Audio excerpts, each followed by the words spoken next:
Bueno, vamos a recorrer en esta clase los cambios que ocurrieron en la ganadería de Argentina en las últimas 3 décadas. Nosotros venimos de repasar un poco los cambios que se produjeron en el mundo, tanto a nivel económico y el impacto que tuvieron en las cadenas agroindustriales.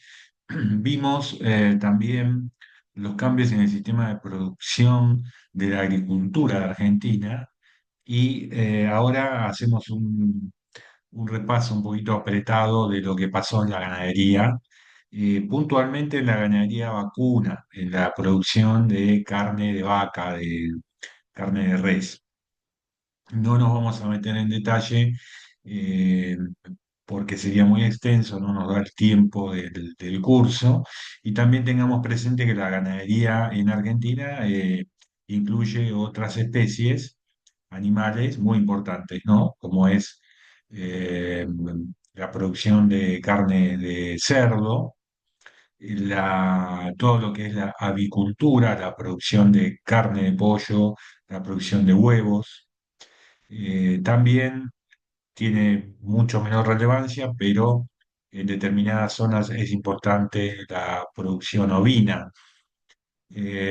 Pero como les decía, nos vamos a centrar en la ganadería vacuna por ser la más relevante y quizás la de mayor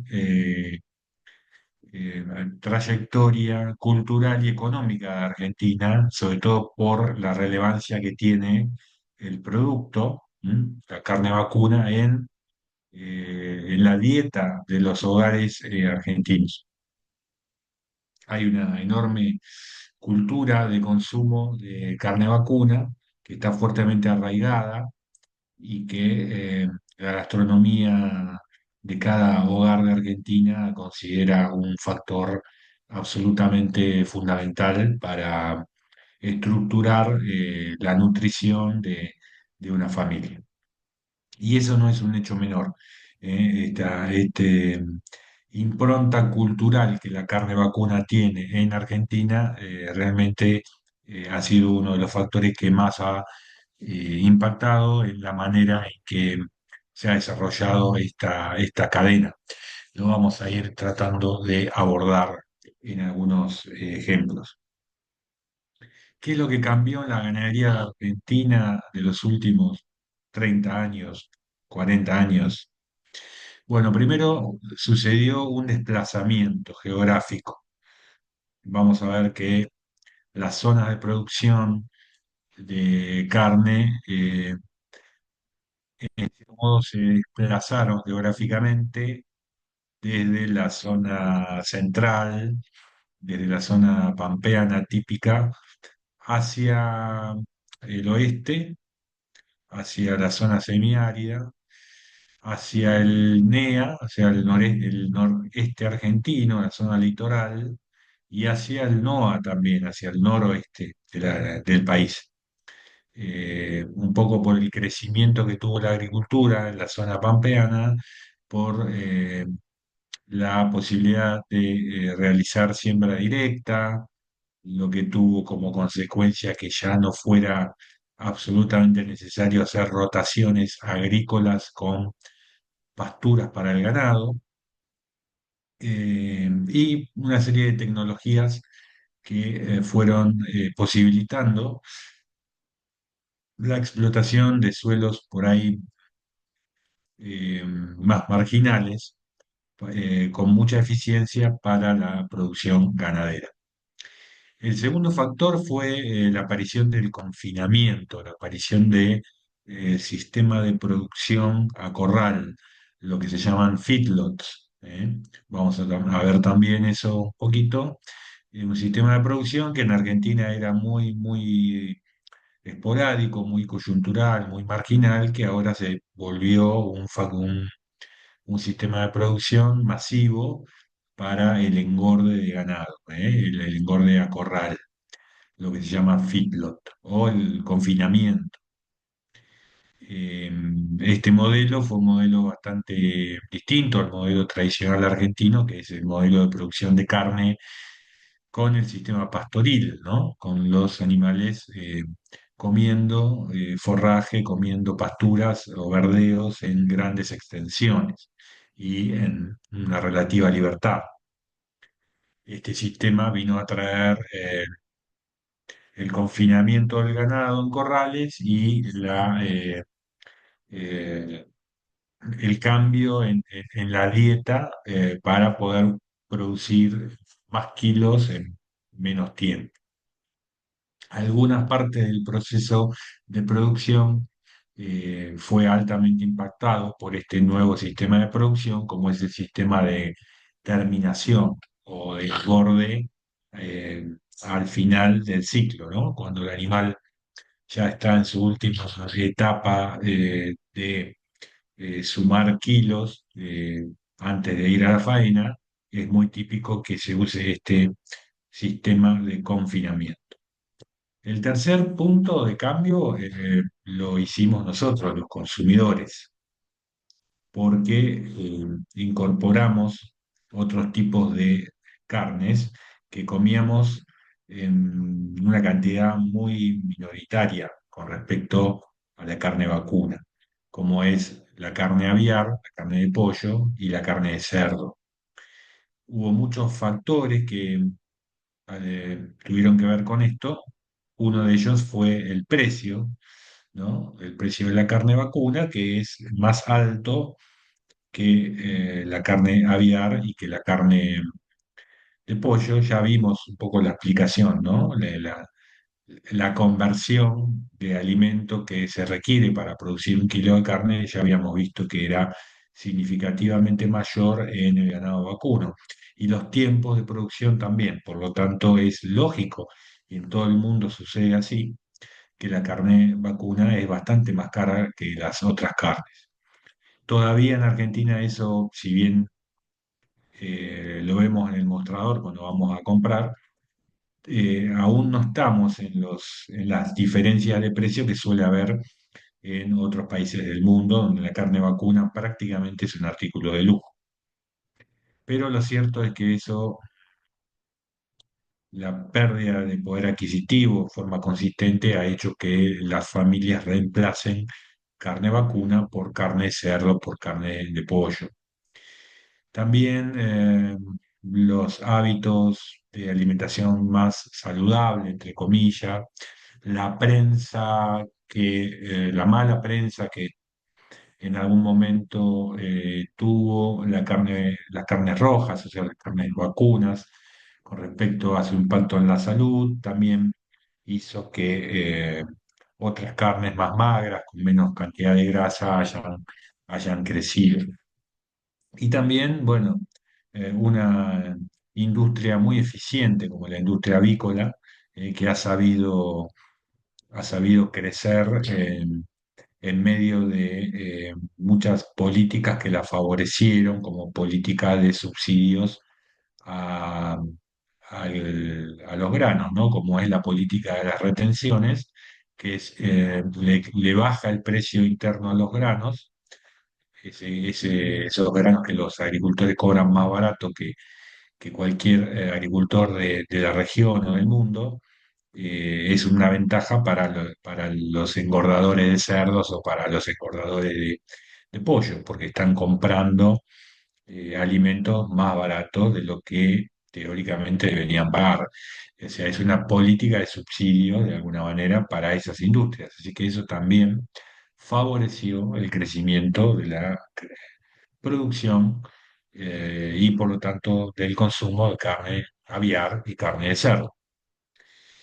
Eh, Algunas cosas que no cambiaron también, a pesar de todo, no han cambiado, lamentablemente, y es que la intervención del Estado fue muy nociva para este producto, para la carne vacuna.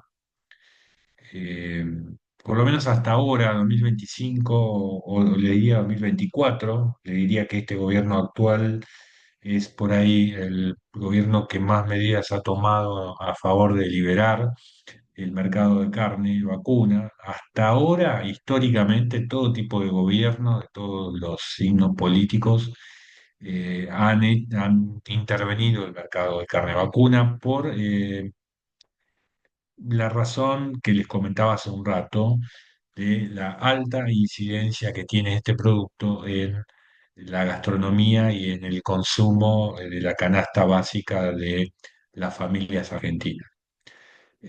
Un aumento en términos reales del precio de la carne vacuna tiene un impacto muy fuerte en el índice de precios al consumidor, lo que normalmente llamamos inflación, y eso genera un malestar social y un malestar político que, como les decía, los distintos gobiernos no han tolerado y han tratado de intervenir en los mercados para que el precio de la carne no esté contenido, esté más bajo de lo que debería ser.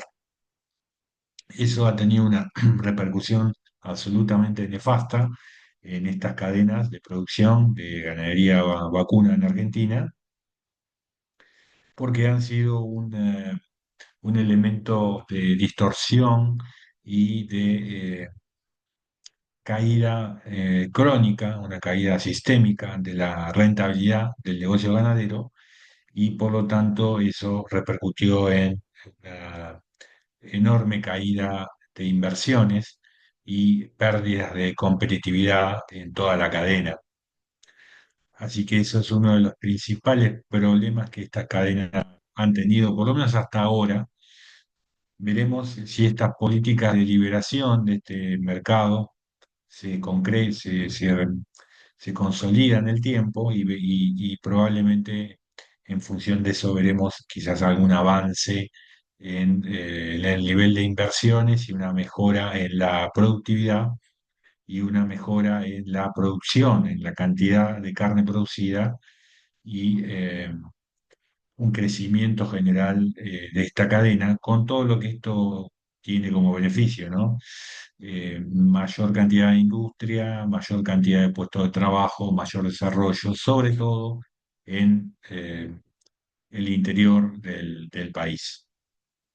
Lo otro que no cambió, lamentablemente, es el nivel de informalidad.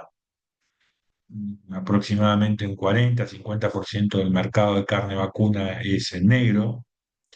Eso siempre es un problema y un escollo para el desarrollo de la cadena, ya que la informalidad es un castigo para la formalidad, es una falta de incentivo a las inversiones, a la innovación, a la transparencia y también tira para atrás el desarrollo de una cadena de producción.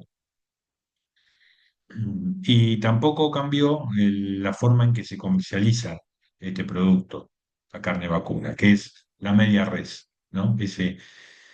Seguramente por las calles de cualquier ciudad donde ustedes viven, habrán visto cuando descargan un camión, ¿no? Que básicamente es un animal faeneado, cortado por la mitad, y que ese sistema de comercialización es un sistema que dificulta e impide cualquier tipo de política de marketing de venta, ya que en esa media res van todos los cortes, tanto los cortes de alto valor como los cortes de bajo valor, todos van al mismo lugar, como si los consumidores se comportaran todos igual, ¿no?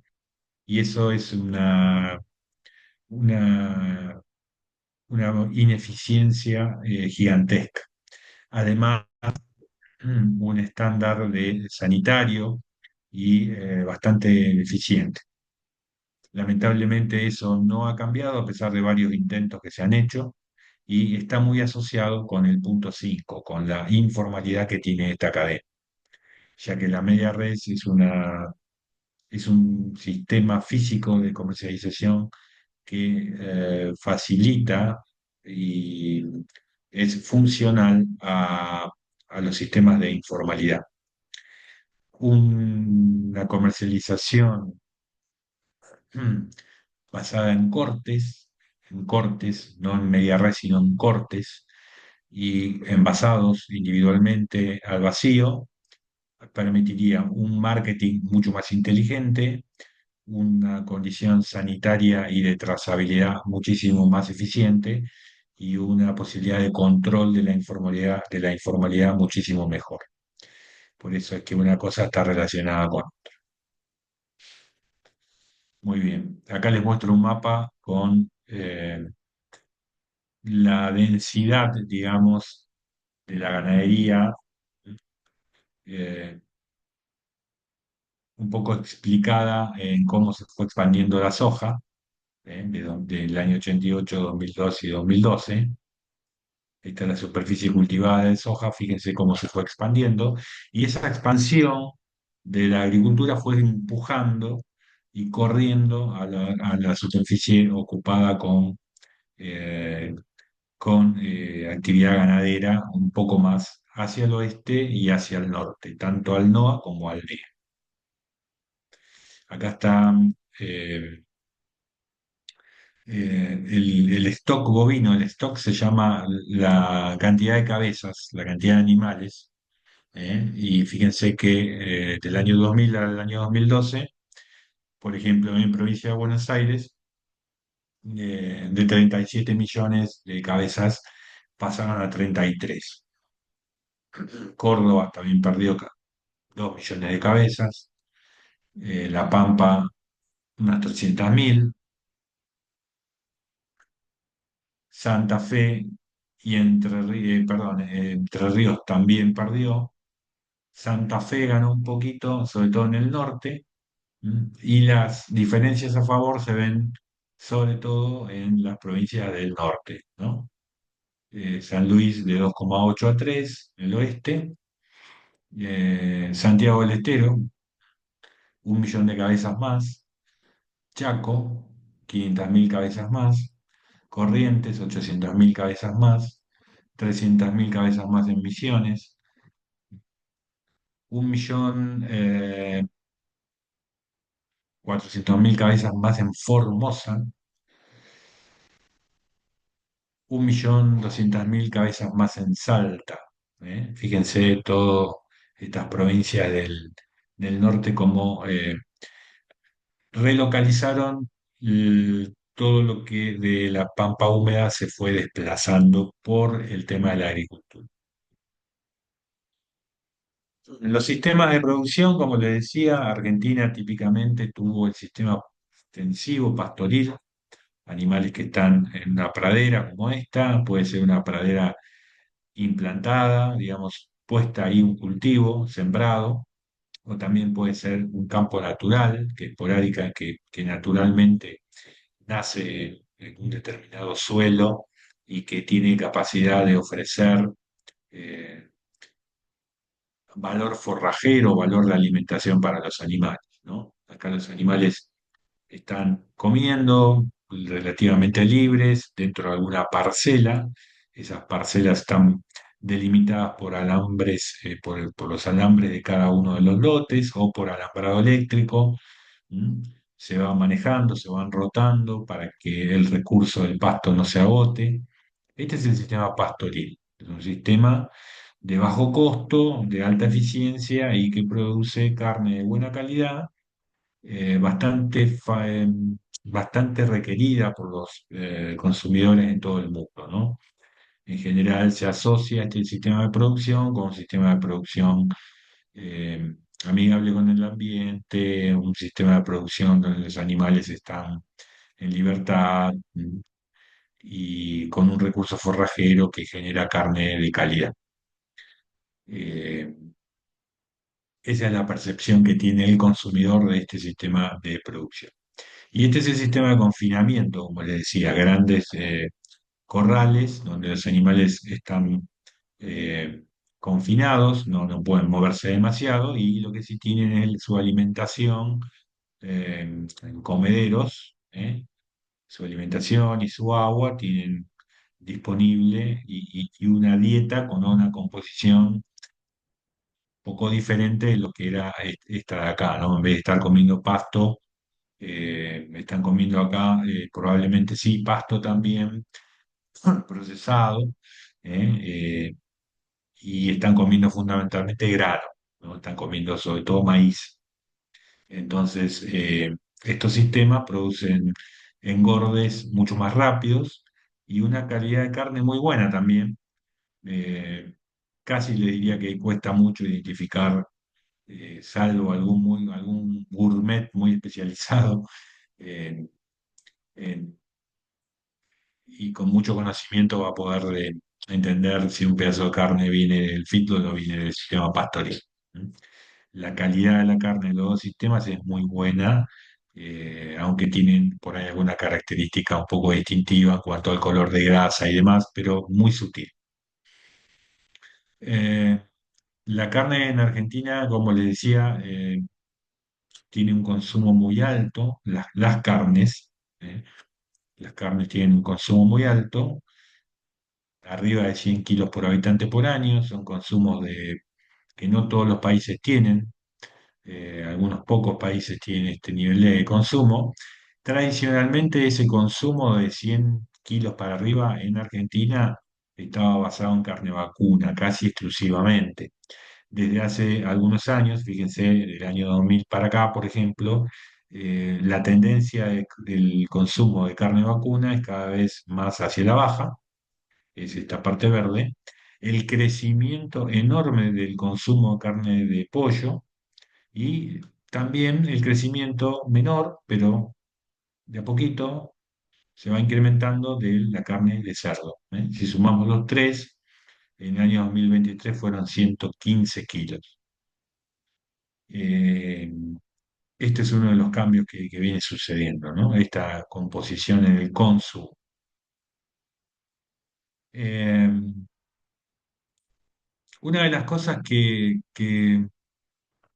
hay que destacar es que, yo les decía, estas cadenas de producción de carne vacuna en Argentina están, por un poco por los motivos que les comenté, está estancada, lamentablemente está estancada. Fíjense la cantidad de animales totales, la cantidad de cabezas, el stock vacuno, desde el año 1875, más o menos, cuando se inició la producción moderna de ganadería en Argentina, cuando llegaron los primeros reproductores ingleses y se empezó a usar el alambrado, se empezaron a sembrar pasturas, se empezó a hacer una ganadería moderna, ¿no? Anterior a eso, la ganadería vacuna en las Provincias Unidas, si se acuerdan, el Virreinato o las Provincias Unidas en el siglo XIX, eran las vacas que estaban salvajes en la pradera pampeana,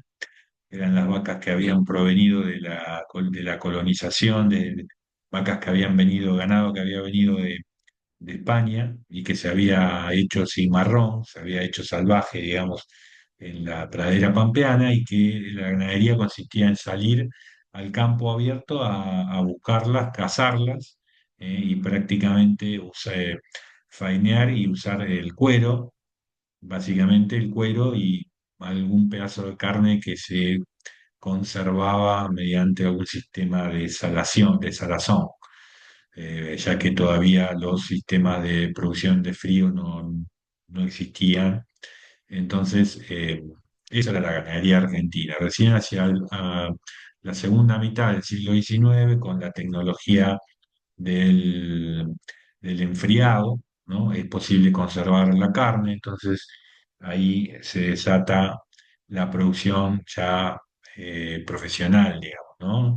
El uso del campo delimitado con alambres para poder preservar la hacienda propia, eh, el uso de siembra de pasturas específicas para poder alimentar al ganado, la llegada de ganado de genética inglesa, las razas, las grandes razas que fundaron la ganadería argentina, vinieron todas de Inglaterra, Hereford, Shorton, Aberdeen Angus, y a partir de allí, digamos, un gran desarrollo. Fíjense cómo el año 1875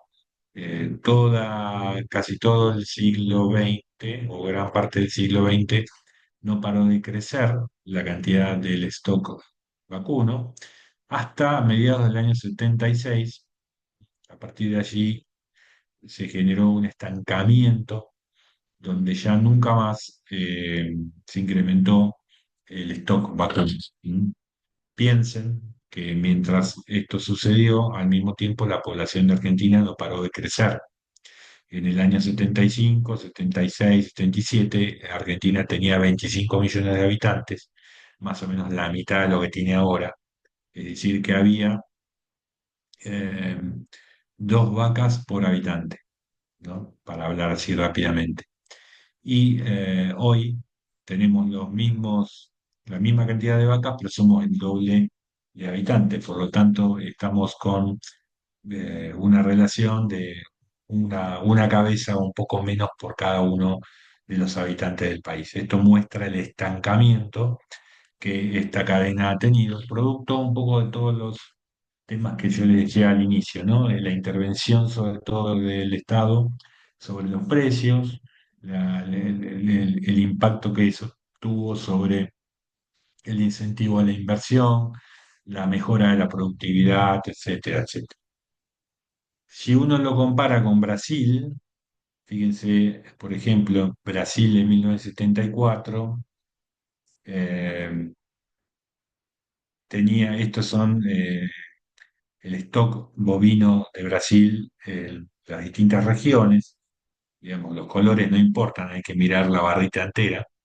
En el año 74, Brasil tenía unos 92 millones de cabezas y hoy prácticamente tiene el doble. Es decir, mientras que nosotros estamos igual, si medimos en el mismo periodo, Brasil lo duplicó, ¿no? ¿Por qué? Bueno, porque la cadena de la ganadería vacuna en Brasil no tuvo ese tipo de distorsiones, ¿no? La política no se metió con que, eh, que puede cobrar el ganadero.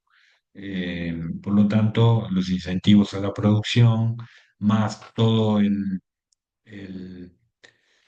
el desarrollo que tuvo Brasil en cuanto a ampliar sus fronteras agropecuarias, la tecnología que incorporó, los mercados que atendió, todo eso hicieron que duplicara el tamaño de su stock bovino con respecto al de Argentina. Creo que estos son dos gráficos muy poderosos para ver las dos situaciones. Acá estaba el consumo per cápita que yo les decía de carnes, ¿no?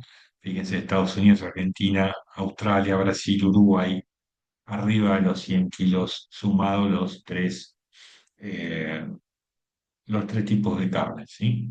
Y en carne vacuna, Argentina muchas veces es el primero, a veces Uruguay nos pasa por un poquito, somos los países que más carne vacuna comen.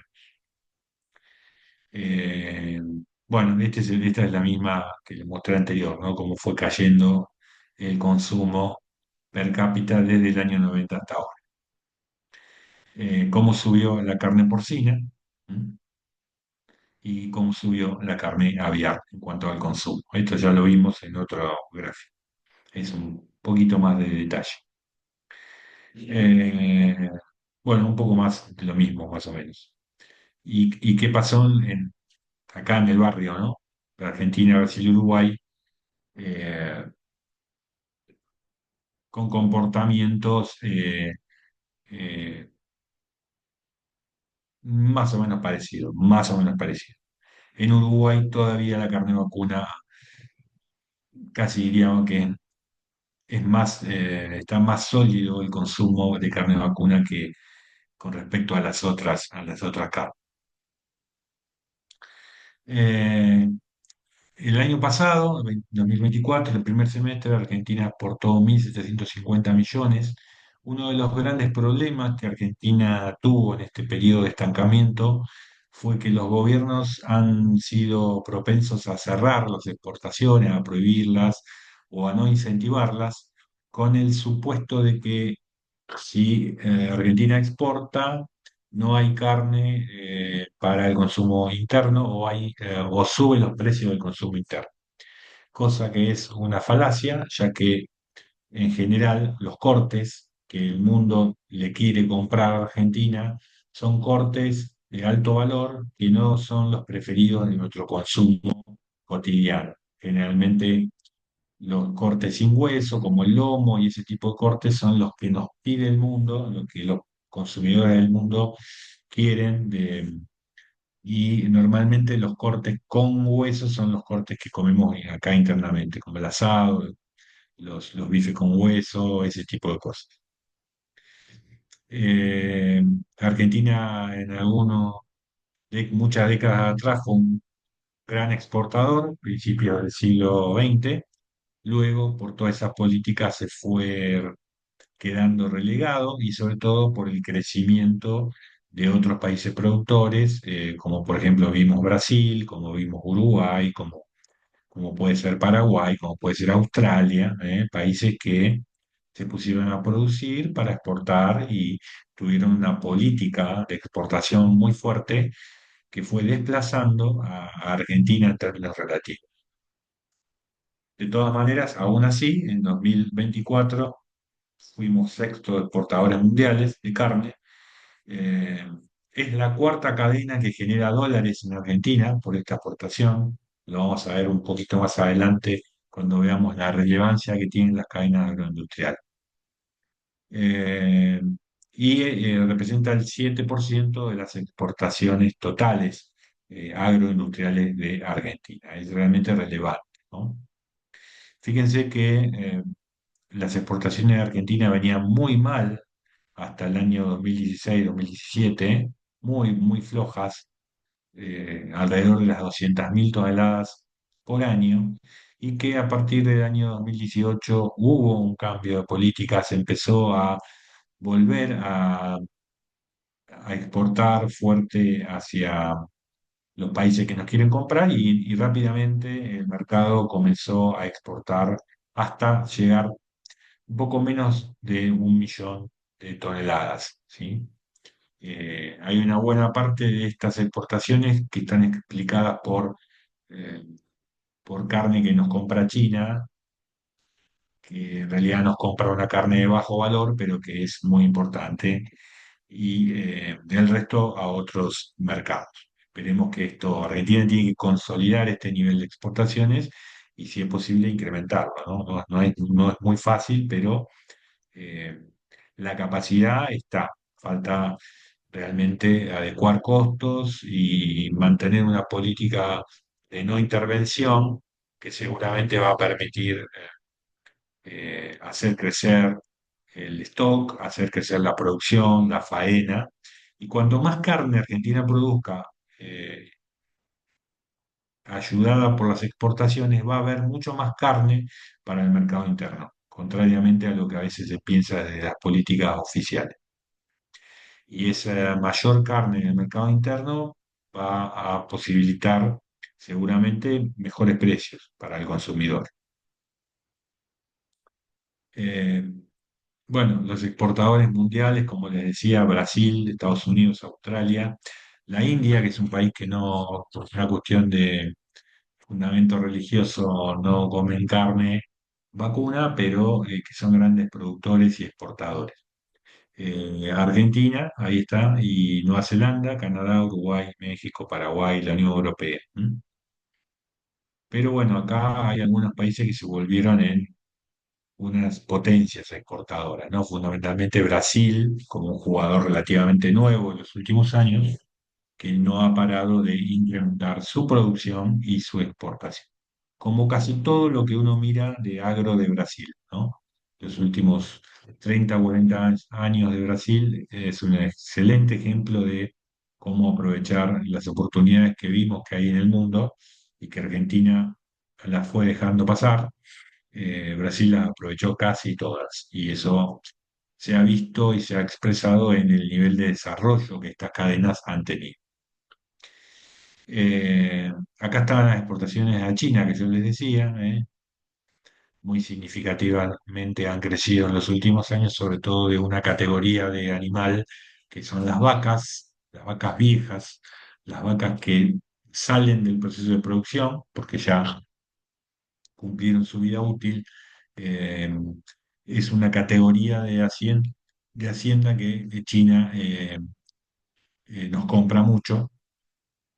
Como le decía, si bien no es una categoría de alto precio, es mucho el volumen y es muy importante eso. ¿Mm? Eh, bueno, fíjense que el volumen de carne a nivel mundial viene creciendo, el volumen de consumo de carne. Esto es re importante, ¿no es cierto? Porque en el mundo no para de haber, como vimos al principio, cada vez más demanda de casi todo lo que el agro produce. Y con la carne no es una excepción. Ya sea carne de res, carne de vacuna, carne de cerdo, carne de ave. Por suerte habíamos visto en los capítulos anteriores cómo hay más gente con hambre y con plata, y esa gente quiere comer proteína animal, ¿eh? Por la calidad que tiene y porque además son productos que le gustan a la gente, sobre todo cuando vienen de muchos años de no poder acceder, ¿cierto? Entonces, realmente es un panorama muy optimista, ¿no? Lo que hay que saber es nuevamente aprovechar esta demanda y aumentar la producción y aumentar las ventas. Esto ya lo habíamos visto cuando vimos el capítulo de China. Esto que pasó en China es un poco lo que ha pasado en el mundo también.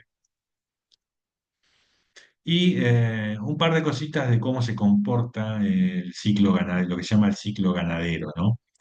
Eh, para entender un poco cómo funciona la ganadería en términos de ciclo, hay que entender que hay como dos grandes procesos de producción de carne. Hay un primer proceso que es un proceso reproductivo, o sea, hay que tener vacas, ¿sí? Y hay que tener toros para que puedan reproducirse. ¿Sí? Hay que lograr que esas vacas queden preñadas, lleven adelante el proceso de gestación, que dura 9 meses, igual que en los seres humanos, y que luego de esos 9 meses puedan llegar a parir un ternerito sano, ¿m? Que puede ser macho o hembra, por supuesto, y que ese ternerito luego eh, pueda quedarse al pie de la madre durante algunos meses para, criarse, ¿no? Como cualquier mamífero necesita de la alimentación de su madre, de la leche de su madre, normalmente 6 meses después de la aparición, esos terneritos llegan a unos 180 kilos y llega al momento del destete, es decir, se puede separar de la madre, pues ya ese ternero está en condiciones de alimentarse por su cuenta. Entonces, ahí es como que termina esa primera etapa reproductiva, es lo que normalmente se llama el proceso de cría. Ese proceso se suele dar en campos de menor calidad, donde, digamos, porque básicamente esos animales, tanto el toro como las vacas que están ahí, como los terneritos, se la rebuscan con cantidad y calidad de forraje limitado, ¿m? Cosa que no pasa en la etapa posterior. ¿M? En la etapa posterior, eh, va a hacer falta forraje de calidad porque hay que empezar a sumar kilos. Los animales empiezan a crecer y tienen que crecer, desarrollarse y sumar kilos. En este proceso de cría hay que tener presente que digamos, las vacas tienen una duración en el rodeo que puede ser 10, 12 años. El objetivo es que cada una de ellas quede preñada una vez por año y que produzca un ternero por año. Eh, Eso no es 100% así. Hay muchas fallas en el proceso. Hay vacas que no quedan preñadas, hay vacas que abortan durante la gestación, hay problemas en el nacimiento, puede ser que se muera el ternero en la aparición. puede ser que el ternero se muera en el periodo de parición a destete. Es decir, hay un montón de pérdidas por distintos motivos. Pueden ser eh, fallas en el manejo, baja calidad de la genética del rodeo, problemas de alimentación, problemas ambientales, problemas climáticos, problemas de manejo. O sea, hay cosas que hacen que en vez de, a nivel país, en vez de producirse 100 terneros por cada 100 vacas, más o menos se produzcan 60 terneros por cada 100 vacas a nivel país. Así que hay un gap, una diferencia muy grande de ineficiencia que habría que mejorar y que un poco vuelvo otra vez a lo mismo, ¿no? Ante la falta de incentivos a la inversión, siempre ha sido muy difícil subir esa eficiencia, ¿no? Porque habría que invertir en mejor infraestructura, mejor alimentación, mejor genética, mejor mano de obra, montón de cosas que harían, que son necesarias para mejorar ese coeficiente. La realidad es esa.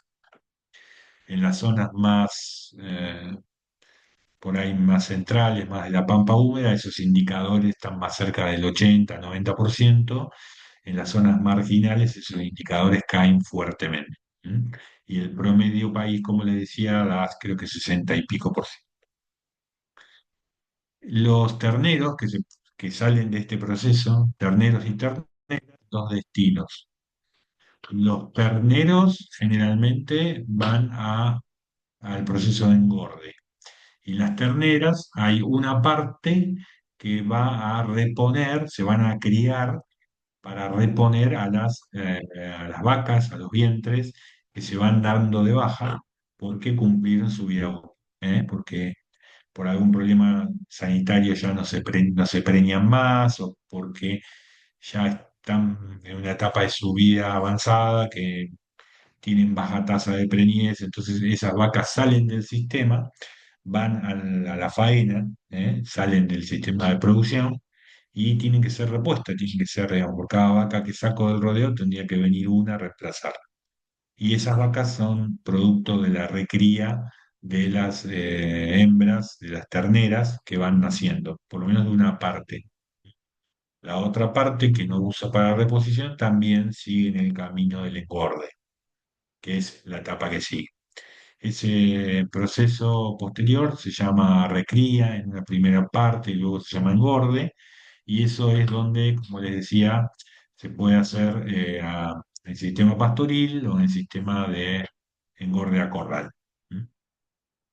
Eh, Finalmente, digamos, todo lo que se engorda, más todo el descarte del proceso de cría, va a terminar a las ventas a las ventas para faenar, no va a la industria frigorífica. Eso va al consumo interno, que es lo que comemos nosotros cuando vamos a la carnicería, y las exportaciones que recién hace un ratito hablaba. Eh, Ahora, como este ciclo ganadero depende de qué tipo de inversión y qué tipo de expectativa haya, va a formar un ciclo de lo que se llama un ciclo de liquidación o un ciclo de retención.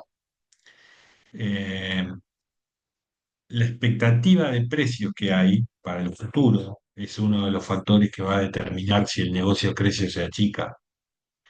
La competencia por el uso de la tierra, porque yo cada hectárea que en determinadas regiones, una hectárea ganadera, quizás me está sacando la opción de usarla en agricultura. En algunas zonas se puede dar eso. Y además, las vacas, que son un poco la fábrica de esta industria, la vaca, la hembra, la madre, ¿m? Es un poco la fábrica porque es la que queda preñada y gesta un ternero, ¿no es cierto? Tiene la particularidad ese bicho de ser un bien de uso, porque es como una máquina, pero con la sola decisión de mandarlo al frigorífico, yo lo transformo en un bien de cambio. Por lo tanto, en esta industria las máquinas tienen una altísima liquidez. Yo puedo tener un rodeo de 100 vacas que están produciendo terneros y si en algún momento el negocio se pone muy mal, puedo decidir achicar ese rodeo a 70 vacas, a 50 vacas o en el caso extremo a definitivamente cerrarlo. ¿M?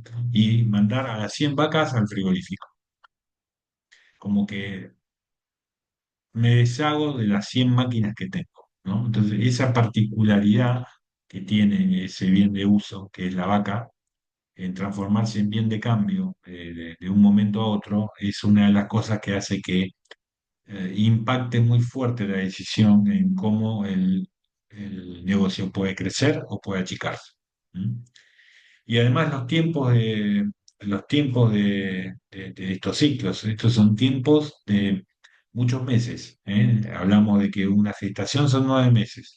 Antes hay que llegar con una vaca, a su madurez sexual. O sea que me llevó 15, 18, 20, 24 meses criar una ternera para que llegue a su madurez sexual y que pueda eh, entrar en el proceso reproductivo y ser servida por un toro. Y después que ese proceso sucede, hay 9 meses de gestación, está la aparición y luego 6 meses de destete. Y ese ternero recién ahí entra en el proceso de engorde, que dura 6 meses, 8, 10, 12 meses. Por lo tanto, fíjense cómo hay una necesidad de tener certidumbre en la toma de decisiones de este negocio por lo prolongado que es. ¿Mm? Entonces, todas estas particularidades hacen que el rodeo general del país aumente o se achique en función de todas estas cosas, ¿no? Cuando los precios parecen ser buenos para adelante, en general se retienen vacas. No solo no se mandan al frigorífico, sino que probablemente aumente el número de vacas, o compre o recríe más terneras de las que voy produciendo para aumentar mi fábrica, para tener más vacas en producción. Pero cuando la perspectiva es mala, pasa todo lo contrario, se va achicando. Entonces ahí se arma un periodo de liquidación. Entonces,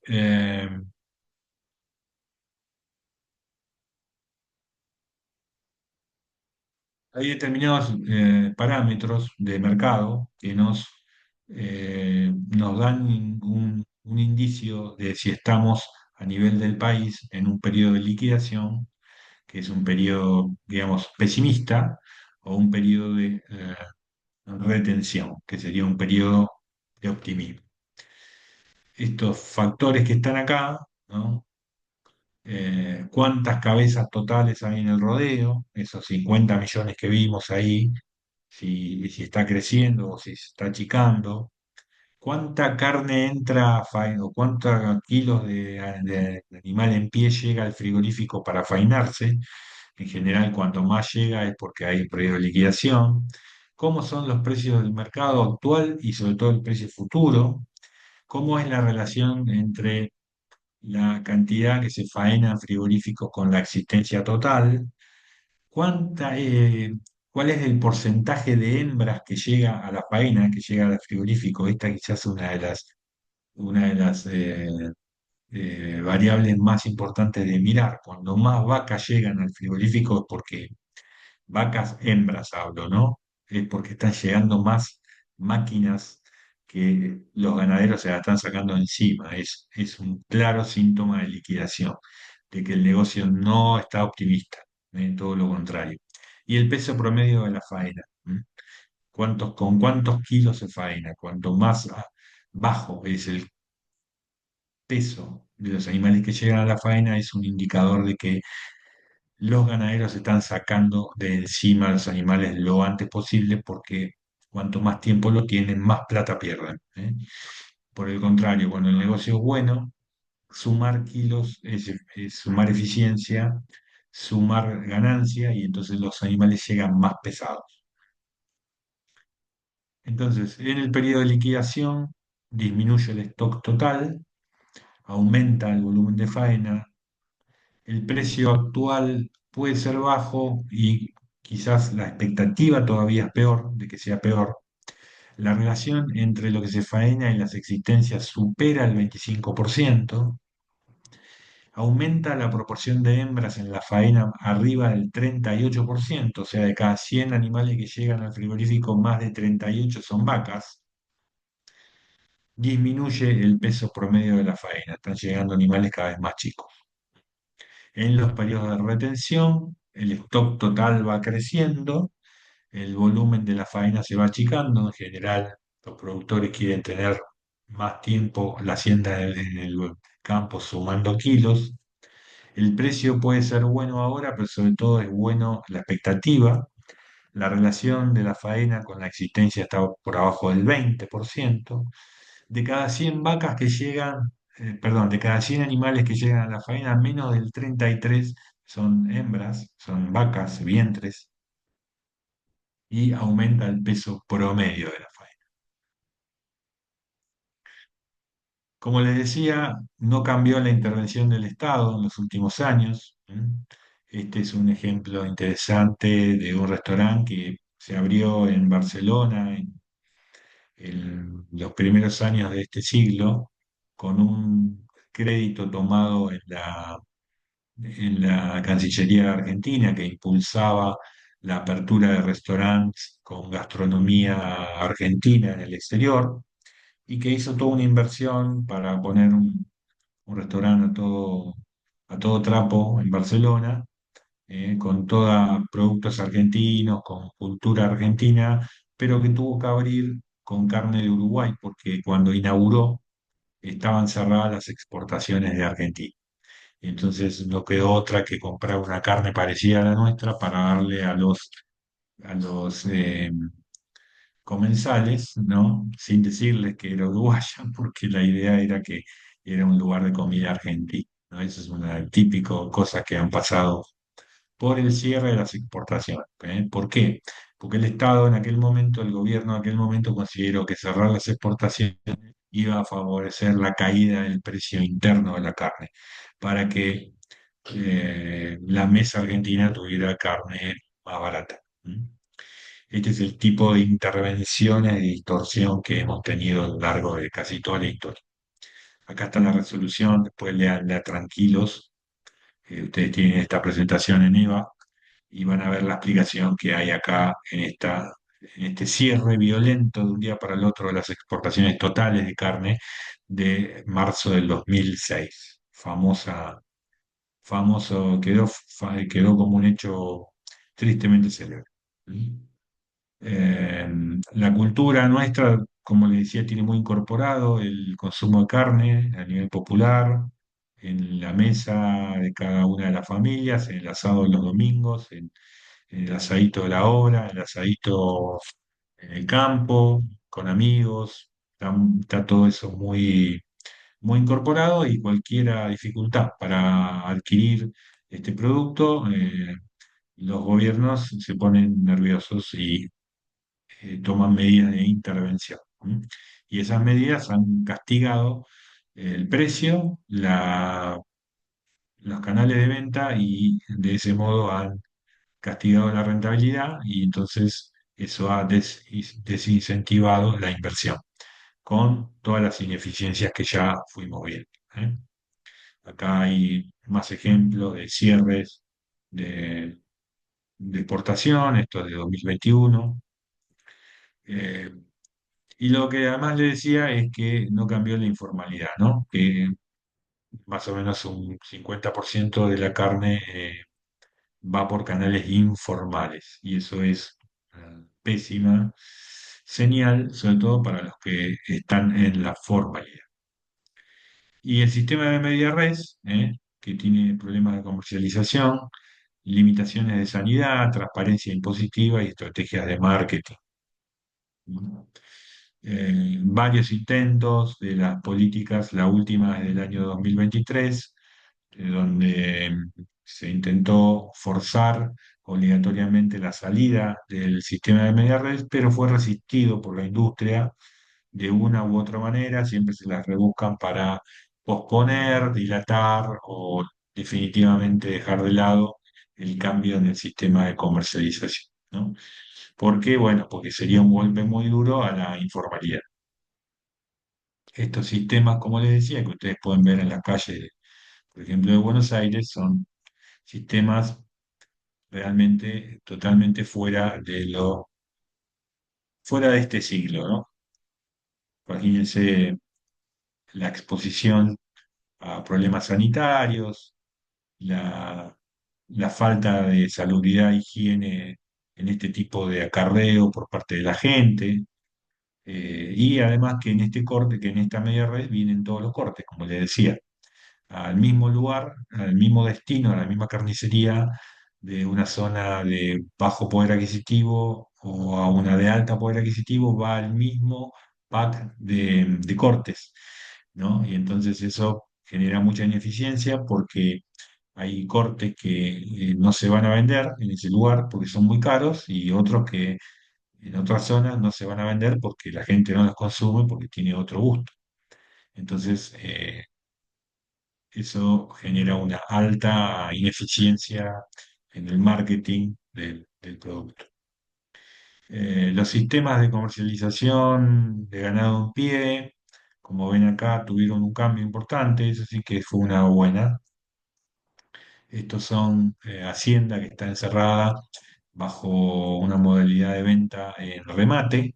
Estos son los rematadores que van pasando por los corrales y van rematando los lotes de mercadería. Todo esto, casi todo, ha ido girando a sistemas de venta electrónica, donde se compra y vende a través de un video donde se ven las imágenes de la hacienda y se comercializan o en un lugar cerrado, digamos, donde se juntan compradores y vendedores, o en sistemas electrónicos de comercio de e-commerce o venta por pantalla.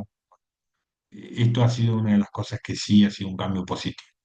Esto evita movilizar Hacienda, evita perder un montón de kilos y mucho estrés a la Hacienda para moverla a un lado a otro, muchos costos de flete. ¿M? Realmente es un paso adelante. Eh, co- por último, un poco tener en cuenta que en el mercado de carnes en el mundo no solamente se pide más carne, sino que se pide más calidad. ¿M? Se pide trazabilidad, se pide eh, calidad.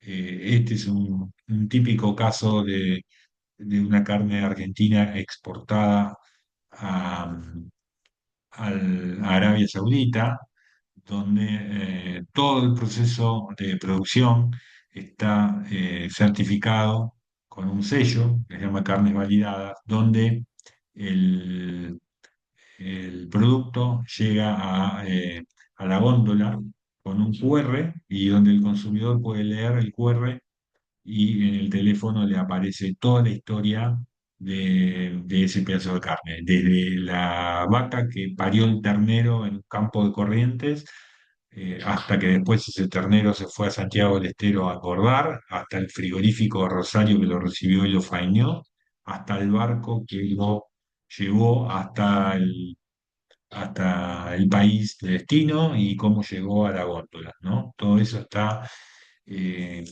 al alcance de un QR. Eso hay un consumidor en el mundo que lo valora y lo paga. ¿M? No solamente ese tipo de certificaciones, sino también poder en el mismo QR incluir la certificación de algún sello asociado con la faena eh, ritual de alguna religión, como puede ser eh, los cortes kosher o los cortes halal, ¿no?